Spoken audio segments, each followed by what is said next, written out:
আসসালামু আলাইকুম, welcome back to my channel. আবারও নতুন একটা উৎপাদন ব্যবসার আইডিয়া নিয়ে হাজির হয়েছি আজকের এই ভিডিওতে।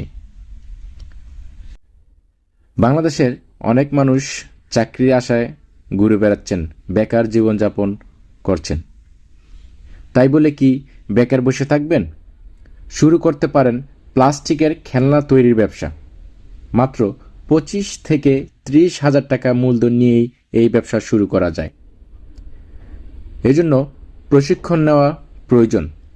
প্লাস্টিকের কারখানাগুলোর সঙ্গে যোগাযোগ করে কিংবা এই ব্যবসা করেন এমন অভিজ্ঞ লোকের কাছ থেকে পরামর্শ নিয়ে শুরু করা যায় খেলনা তৈরির ব্যবসা।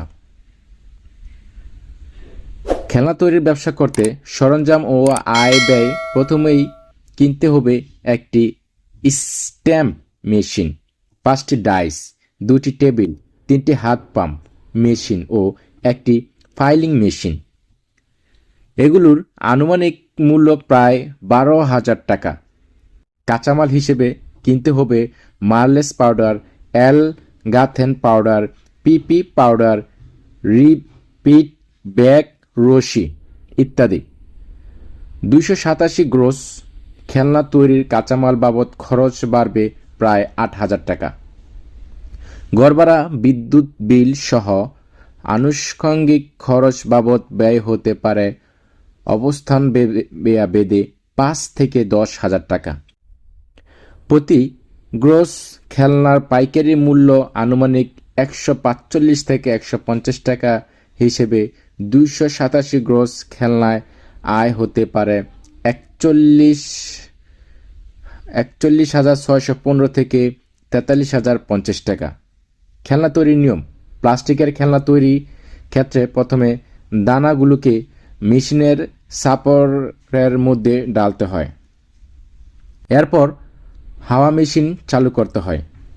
যখন সিলিন্ডার পিস্টনের চাপ পড়ে তখন প্লাস্টিক গরম হয়ে তরল আকারে বইতে থাকে। এই তরল প্রথমে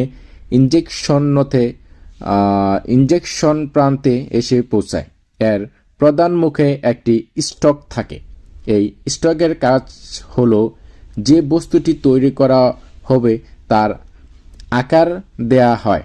স্টকে ছোট ছোট ছিদ্রপথ থাকে, এগুলোকে গ্র্যান্টস বলে। এই গ্র্যান্টসের বিভিন্ন ছিদ্রপথে চাপে গরম তরল প্লাস্টিক ভরে যায়। সাপগুলোকে পানি দিয়ে ঠান্ডা রাখতে হয়। যতক্ষণ প্লাস্টিক ছাঁচের মধ্যে পৌঁছাবে ততক্ষণ পিস্টনকে চাপের মধ্যে রাখতে হবে।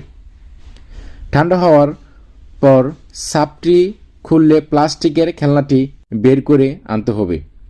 অল্প পুঁজিতে ব্যবসা করতে চাইলে প্লাস্টিকের খেলনার ব্যবসা বেছে নিতে পারেন। Thank you so much. আসসালামু আলাইকুম।